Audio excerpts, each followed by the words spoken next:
Salam Bapak Ibu Saudara-saudari yang dikasihi oleh Tuhan Yesus Kristus. Firman Tuhan Bohal Sadarion dalam rangkaian seluruh aktivitas kita tertulis dalam Injil Yohanes pasal yang ke-7 ayat yang ke-18.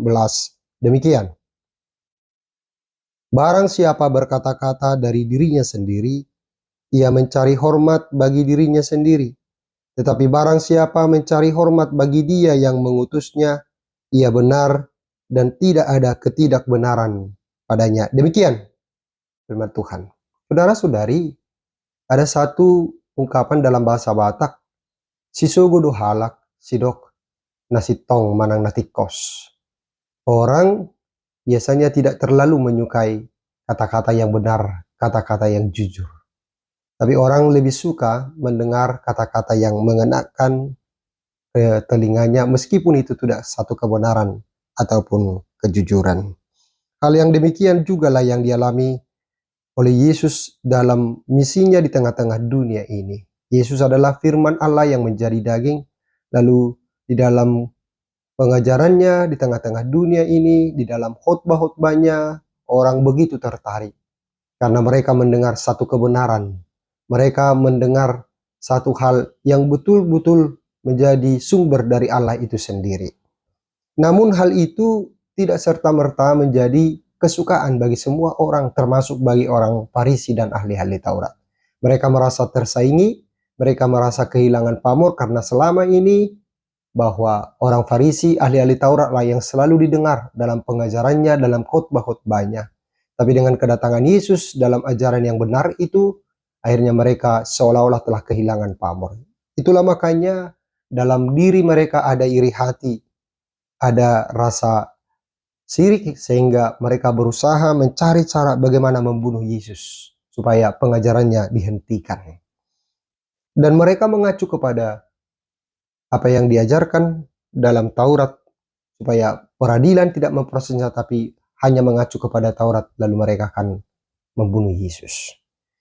Itu sebabnya Yesus berkata bahwa barang siapa berkata-kata dari dirinya sendiri, ia mencari hormat bagi dirinya sendiri. Karena selama ini ada motivasi yang tidak benar dalam diri ahli Taurat dan orang-orang Farisi. Mereka melakukan pengajaran-pengajaran, menyampaikan tentang firman Tuhan, tetapi misinya adalah untuk memuji-muji dirinya sendiri, untuk pamornya sendiri. Saya kira hari ini bukan sesuatu yang jauh dari kenyataan kehidupan kita. Berulang kali orang melakukan kebaikan, berulang kali orang menyatakan sesuatu ajaran termasuk para pengkhotbah-pengkhotbah, tapi sering mereka terjebak dalam pamor, dalam memuji-muji dirinya sendiri.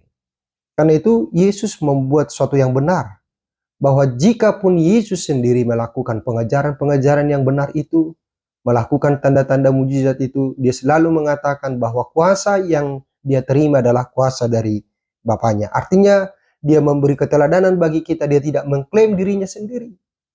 Bukankah harusnya sebagai para pengerja di bait suci, di gereja, ataupun yang melakukan hal-hal sosial, melakukan kebaikan-kebaikan, jikalau Tuhan masih menganugerahkan waktu, kesempatan, talenta bagi kita, bukankah seharusnya Tuhan yang dipermuliakan dalam seluruh kegiatan ataupun perbuatan-perbuatan yang kita lakukan itu?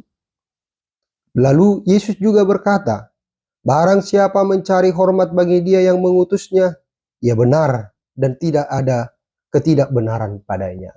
Maka acuannya, sumbernya adalah Allah itu sendiri, sehingga ketika orang melakukan kebaikan, melakukan kebenaran, berusaha untuk hidup jujur, kalau semuanya didasarkan kepada sumber yang benar itu, yaitu firman Allah itu, maka semuanya menjadi benar dan tidak ada ketidakbenaran dalam dirinya.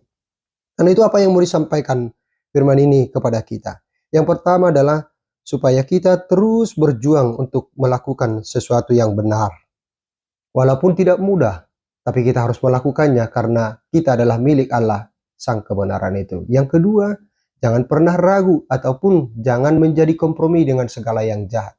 Lihat, Yesus sendiri melakukan kebenaran, melakukan hal-hal yang baik, walaupun dia akan mengalami resiko. Tapi itu juga lah misi yang harus kita lakukan di tengah-tengah dunia ini, supaya kita mau senantiasa bertindak sesuai dengan kebenaran Allah. Karena itu jangan ragu, ikutlah Yesus, sumber dari kebenaran yang sesungguhnya. Kiranya Tuhan Allah menyertai kita dalam seluruh aktivitas kita sepanjang hari ini. Horas.